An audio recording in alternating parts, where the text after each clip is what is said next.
Wyobraź sobie miasto, które przez setki lat budowało swoją potęgę, a potem nagle stało się jedną z najbardziej rozpoznawalnych scenografii na świecie. To właśnie Dubrownik i dzisiaj pokażę Wam to miasto z dwóch perspektyw. Z jednej strony jako perłę Adriatyku, pełną historii i zabytków, z drugiej strony zobaczymy to miasto właśnie jako scenografię dla królewskiej przystani z Gry o Tron. Miejsca, które każdy fan serialu rozpozna bez żadnego problemu.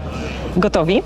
Oczywiście nie zabraknie w tym filmie dobrego jedzonka, no i informacji, ile to wszystko kosztuje. Zaczynamy!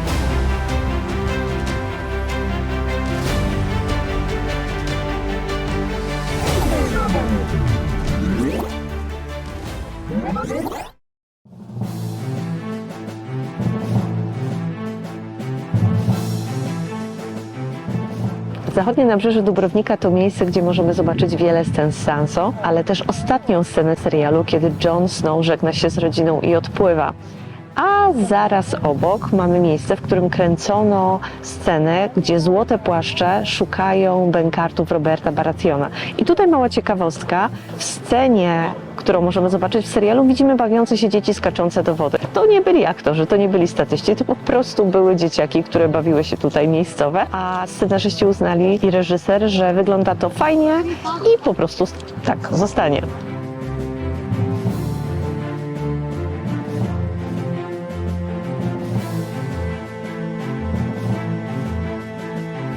Na zachodnim końcu Starego Miasta wybudowano twierdzę Lovrijenac, która jest nazywana takim chorwackim Gibraltarem. Zbudowana na 37-metrowej skale, która po prostu wręcz wchodzi do morza, była punktem obronnym i przez wieki chroniła miasto głównie przed Wenecjanami. Jak będziecie wchodzić do twierdzy, to ciągle widnieje tam napis: wolności nie sprzedaje się za żadne złoto świata. I to nie jest tylko punkt widokowy, tutaj naprawdę to bezkresne morze robi wrażenie. Z drugiej strony czerwone dachówki Starego Miasta, ale naprawdę czuć tutaj ten klimat, więc ja się wcale nie dziwię, że właśnie to miejsce zostało wybrane jako Czerwona Twierdza w Królewskiej Przystani i stało się planem filmowym do niejednej sceny z Gry o Tron. Sama twierdza, to taka ciekawostka, ma mury różnej grubości. Od strony morza jest to aż 12 metrów, więc nikt nie był w stanie by się przebić przez te mury, atakując twierdzę właśnie od strony morza. Z kolei od strony miasta jest to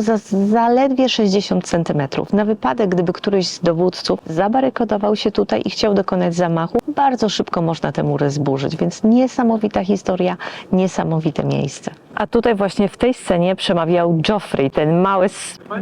Nie można brzydko mówić tutaj w tym programie, bo mogą go oglądać dzieci.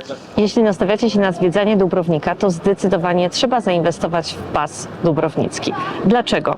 Dlatego, bo bilety wstępu są naprawdę drogie. No chociażby mury to jest 40 euro, wejście na twierdzę Lovrijenac to jest kolejne 15, więc już macie 55 euro. Natomiast jeśli chodzi o pasy, są na 1 dzień, na 3 i na 7. My wzięliśmy na 3 i pas na 3 dni kosztuje 50 euro, więc tak naprawdę wchodząc na mury i do jakiejś jeszcze jednej atrakcji, już Wam się to zwraca, a dodatkowo macie na 72 godziny taki bilet na autobusy, które po prostu jeździcie gdzie chcecie przez 72 godziny i sam taki bilet też kosztuje 11,95, gdybyście go chcieli kupić osobno.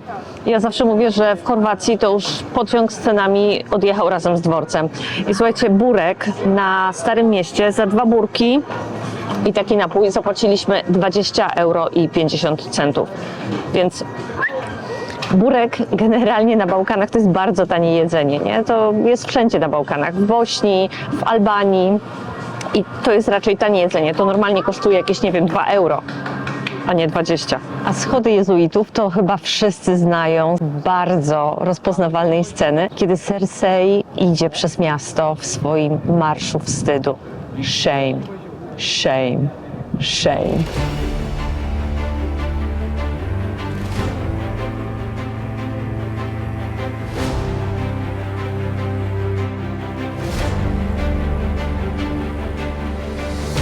Rozważaliśmy teraz, żeby popłynąć na wyspę Lokrum, ale ja tylko usiadłam na chwilę na kawę.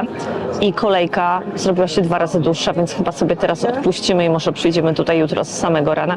A kawka notabene w porcie 5 euro, więc też nie tanio.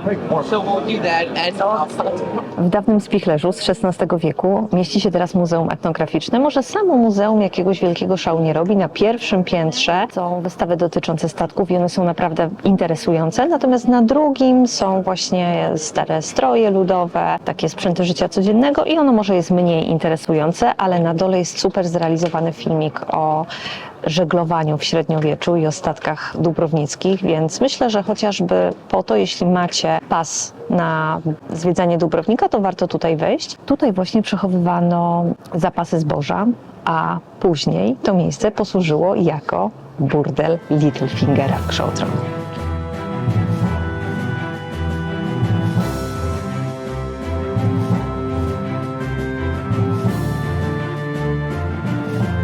Malutka miejska plaża Bokar to miejsce, gdzie po prostu po spacerze możecie sobie przyjść, odpocząć i ten kojący szum fal, widok na twierdzę, zdecydowanie trzeba tutaj być.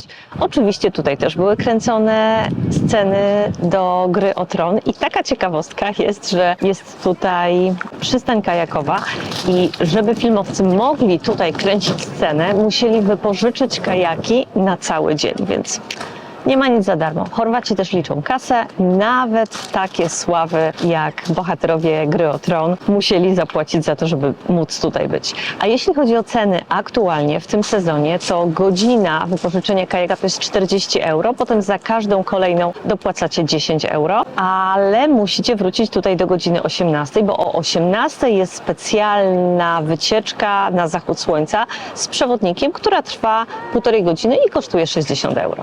Za czasów Republiki Dubrownickiej pałac był siedzibą księcia, zwanego wtedy rektorem, który był najwyższym urzędnikiem państwowym. Co ciekawe, osoby na tej funkcji zmieniały się co miesiąc. Funkcje miały takie, bym powiedziała, raczej symboliczne, no bo uczestniczyli w obradach Wielkiej Rady, przyjmowali posłów, oddawali hołd sztandarom świętego Błażeja, czy oglądali jakieś karnawałowe występy i codziennie strażnicy przekazywali rektorowi klucze do bram miasta i to oznaczało, że symbolicznie przejmuje on opiekę nad Dubrownikiem właśnie nocą.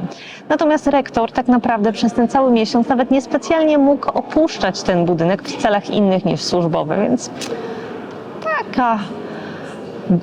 taki ptak w złotej klatce. Z Pałacu Rektorów można kiedyś było przejść do Pałacu Wielkiej Rady. Na ten moment przejścia nie ma, ale zachował się napis: zapomnijcie o prywatnych, a o publiczne sprawy dbajcie. Po łacinie oczywiście. Wejście do Pałacu Rektorów kosztuje normalnie 15 euro, jeśli nie macie tego pasa dubrownickiego. Jeśli go macie, no to wejście jest w ramach pasa. I jeśli chodzi o wnętrza pałacu, no to jest taki Ludwik XVI, rokoko. No myślę, że nie każdemu podejdzie. Jak dla mnie to, co jest jakby takie najbardziej reprezentacyjne, no to ten dziedziniec i kolumnada, która jest przy wejściu do budynku, którą tak naprawdę możecie zobaczyć zupełnie za darmo i ona jest zdecydowanie najpiękniejsza. Ale weszliśmy tutaj nie tylko dlatego, że mamy pas dubrownicki, ale też dlatego, że podążamy trochę w tym odcinku śladami Gry o Tron i oczywiście tutaj też były kręcone sceny do tego serialu. Znaleźliśmy miejsce, w którym ceny nie są aż tak odjechane jak w innych częściach Dubrownika. Knajpa nazywa się Barba. Jest malutka, jest dosłownie kilka stolików, ale właśnie specjalizują się w owocach morza i w takim tak naprawdę street foodzie tutaj, bo są burgery też z owocami morza, z krewetkami, z ośmiornicą. Ja wzięłam akurat krewetki w tempurze i wzięłam ostrygę, która jest smażona. Zazwyczaj jedliśmy ostrygi na świeżo, a tutaj jest właśnie taka smażona. I pani, która nas obsługiwała, jest tak super miła w ogóle. No super, naprawdę super. Sprawdzimy, jak to smakuje. Spoko. Dobre. Rachunek wyszedł 34 euro i zamówiliśmy 2 ostrygi smażone, krewetki z frytkami, które po prostu podzieliliśmy, bo nie byliśmy bardzo głodni, 1 piwo, 1 wino i oni są bardzo mocno nastawieni na dzielenie. Od razu pytają, czy będziemy się dzielić. Widziałam, że też przy innych stolikach pytają właśnie, czy od razu mają przygotować na przykład burgery do podziału. Jedzenie może nie było jakieś super wybitne, ale było naprawdę bardzo dobre. Natomiast obsługa zrobiła fenomenalną robotę. Lokal Barba, a Barba to po prostu chorwackie określenie na wilka morskiego. Więc stąd właśnie owoce morza, ryby i ten lokal, który nazywa się Barba. A few moments later. It's me outside. Może krewetki nie były wybitne, ale ten burger jest wybitny. On jest po prostu, no, petarda.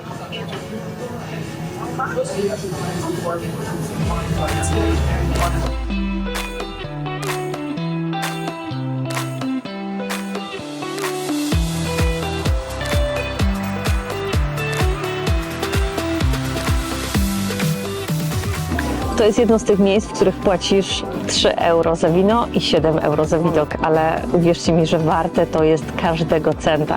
Po prostu stoisz tutaj, patrzysz i rozkoszujesz się. Jedno z najlepszych widokowych miejsc w Chorwacji. My tu gadu, piękne widoki, jest wspaniale, wspaniale, ale tak naprawdę nie powiedzieliśmy o praktycznych opcjach w ogóle wjazdu na tą górę. Po pierwsze, jesteśmy na wzgórzu Świętego Sergiusza, gdzie jest kolejka miejska, gdzie możecie właśnie wjechać i podziwiać te piękne widoki. Kolejka kosztuje 30 euro w górę i w dół, albo jest opcja, że 1,5 godziny zrobicie sobie spacer i przyjdziecie tutaj, oszczędzając 30 euro. Jak już wjedziecie kolejką bądź przyjdziecie, to też są dwie opcje. Albo opcja taka bardziej dla biedoty, czyli ludzie kupują sobie po prostu piwko za tam, nie wiem, 2 euro w Konsumie albo w Studenacu i piją sobie tutaj z pięknym widokiem, albo idą do knajpy po drugiej stronie, gdzie płacą 10 euro. W zależności na co Was stać i jak chcecie się bawić, no to dwie opcje do wyboru. Oczywiście jest też restauracja, ale tanio nie jest. Nie wiem, bo jeśli chodzi o dokładne ceny, to w zasadzie nie sprawdziliśmy, ale już biorąc pod uwagę to, gdzie to miejsce jest i jakie są ceny drinków, no to przypuszczam, że to raczej nie jest tania zabawa. No i co? I widok jest warty absolutnie każdego eurocenta. Wejście do Starego Miasta od zachodniej strony to brama od Pile, która nazwa pochodzi właśnie od dzielnicy Pile, która tutaj się zaczynała. Przed bramą znajdziecie kamienny most i taką mniejszą drewnianą przeprawę, którą kiedyś podnoszono każdej nocy, tak żeby za mury nikt już nie mógł dostać się po zmroku. Oczywiście byli tutaj strażnicy, a teraz strażników już nie ma. Przeprawa zostaje, a wieczorem roi się tutaj od takich okolicznych artystów. Część tych murów to oczywiście część murów miejskich, a ten zaokrąglony fragment to dzieło architekta Dalmatinca, którego już znacie, jeśli oglądaliście nasz filmik z Szybenika. Jeśli nie, to koniecznie zerknijcie.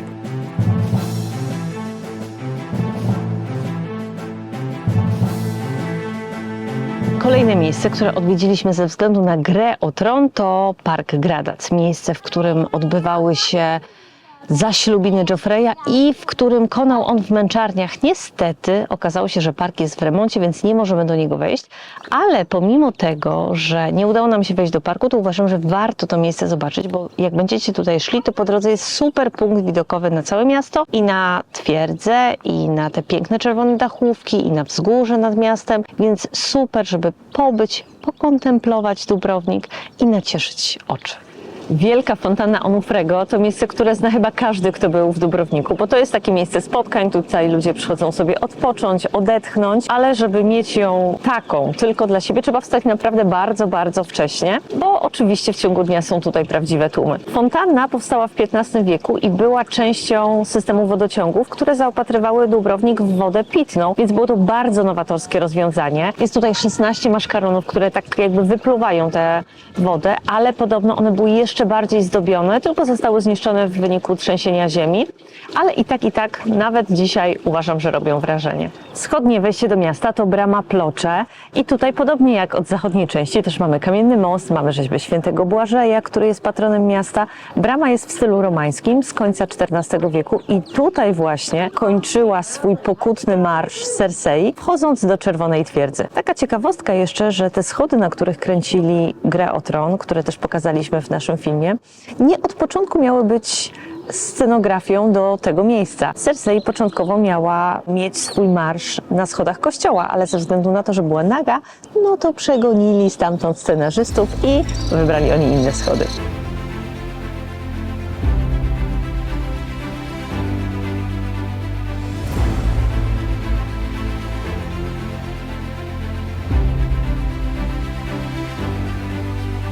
Spacer po murach obronnych Dubrownika to jedna z największych atrakcji miasta i naprawdę jest warta tych pieniędzy. Pomimo tego, że bilety są drogie, to uważam, że absolutnie warto tu przyjść.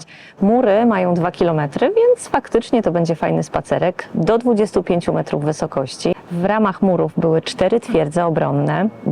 Do miasta prowadziły 4 bramy, 2 lądowe i 2 morskie. Dodatkowo w murach jest jeszcze 3 okrągłe wieże i 12 kwadratowych, więc jest tutaj naprawdę co oglądać. Jedna z twierdz, twierdza Bokar, została zbudowana w XV wieku, ale ostatecznie ukończona w XVI i jest ona najstarszą na świecie wieżą kazamatową, czyli taką, z której prowadzono ostrzał z dział. Tutaj oczywiście były kręcone też kolejne sceny do Gry o Tron, między innymi w 8. sezonie, kiedy Daenerys siedzi na smoku i podejmuje decyzję o ostatecznym spaleniu miasta, mimo dzwonów, które oznaczały kapitulację.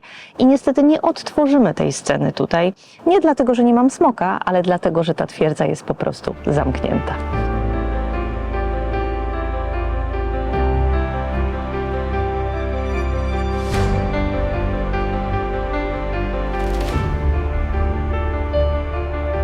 Bastion Mincheta to najwyżej położona część murów miejskich i zdecydowany symbol miasta. Wieża powstała w 1319 roku i na początku była kwadratowa, dopiero potem dobudowano w XV wieku tą okrągłą część, a powstała na terenie należącym do bogatej rodziny, od której właśnie powstała też nazwa wieży. I oczywiście była wykorzystana w Grze o Tron, to właśnie stąd wychodził Jon Snow z więzienia, którym był po zabiciu Daenerys Targaryen.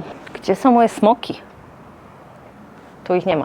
Dubrownik jest absolutnie przepięknym miastem. Ja jestem tutaj 4. raz i za każdym razem zachwyca mnie tak samo. Te czerwone dachy, no po prostu przepięknie, ale nie zawsze było aż tak pięknie. Podczas wojny jugosłowiańskiej w 1991 i 2002 roku aż 68% Starego Miasta zostało zniszczonych. Padło tutaj mnóstwo pocisków artyleryjnych, trudne słowo, i po wojnie trzeba było to miasto odbudować, co nie było takie proste, bo kiedyś używano zupełnie innych technik niż te dzisiejsze. Wymieniono 600 000 dachówek i jeśli chodzi o budowlę, no to one są budowane z wapienia, który był pozyskiwany na wyspie Korczula. Natomiast w tamtych czasach, w latach 90. to źródło już było zbyt wyeksploatowane, żeby pozyskać kamień do odbudowy tutaj domów i zabytkowych budynków, więc wybrano złoża na wyspie Brać i naprawdę możemy powiedzieć, że przepięknie udało im się to miasto odrestaurować. Nadal dzisiaj zachwyca swoim blaskiem i możemy go podziwiać.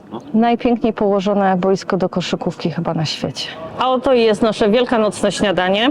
No nie powiem na bogato, bo 2 panini kosztowały 30 eurosów. Więc świątecznie, na bogato, na bogato, na bogatości. Dopłynęliśmy na wyspę Lokrum. Nie był to tani rejs, popłynęliśmy 12 minut, a bilet w 2 strony kosztuje 30 euro, więc można policzyć sobie szybko, że minuta tego rejsu kosztowała nas więcej niż 1 euro. Ale jesteśmy i jest naprawdę przepięknie. Na wyspie jest stary klasztor benedyktynów z XI wieku. Benedyktyni mieszkali tutaj przez wieki i można powiedzieć, że sprzyjali bardzo mieszkańcom Dubrownika, byli takim bractwem zakonnym, które było bardzo uznane.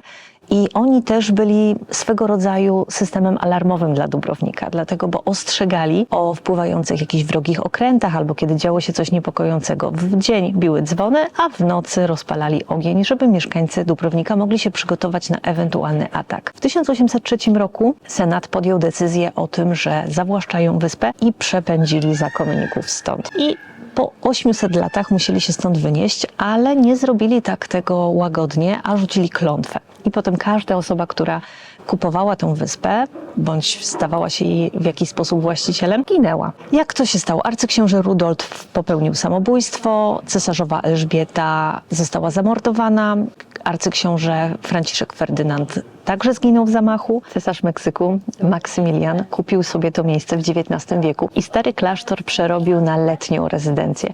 Ale i tak na nic mu się to zdało, bo i tak został rozstrzelany w Meksyku i kielem. A w dawnym klasztorze bądź rezydencji cesarza mieściło się Quart i to tutaj tętniło życie w Grze o Tron.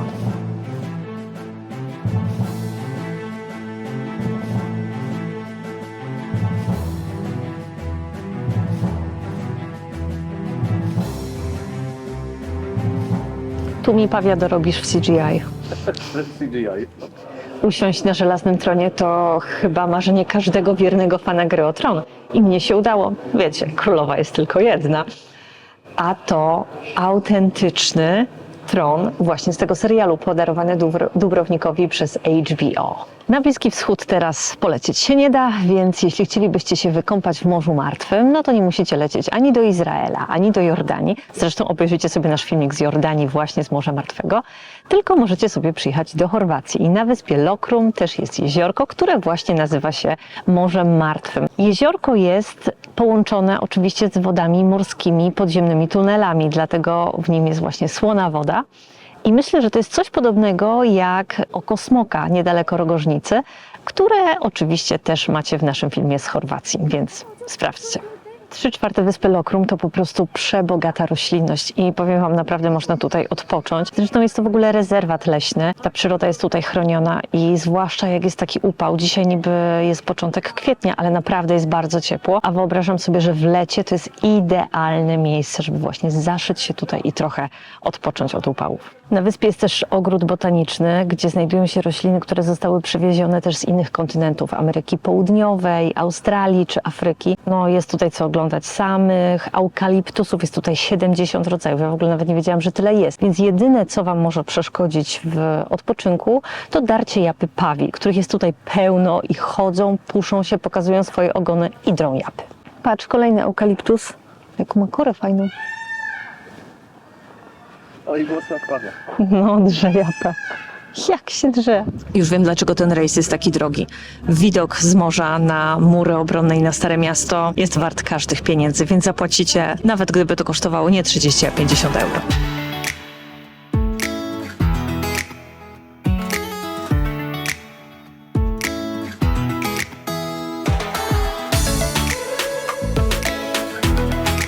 Spacerując po Dubrowniku, nagle w samym sercu Starego Miasta trafiamy na postać, która w ogóle nie jest stąd. To Roland, aktualnie zamknięty w klatce. Roland, jeden z najwierniejszych ludzi Karola Wielkiego, który z czasem zaczął żyć swoim życiem w legendach i legendy mnożyły się, opowieści się mnożyły, był wysławiany w jakichś renesansowych dziełach i z czasem zaczęły powstawać takie kolumny Ronalda jako znak wolności miast i niezależności od władzy. I właśnie taka kolumna powstała też tutaj w Dubrowniku, więc mamy hiszpańską legendę, francuskiego rycerza i chorwackie miasto. Przy wejściu do klasztoru franciszkanów możecie zobaczyć maszkarona, głowę gargulca, który podobno sprzyja miłości i przynosi w niej szczęście. Ale nie jest to takie proste, jak to z miłością bywa. Żeby zapewnić sobie to szczęście w miłości, trzeba po pierwsze wskoczyć na niego, utrzymać na nim równowagę i będąc tam ściągnąć koszulę. Jak dla mnie nierealne, ale sprawdzimy.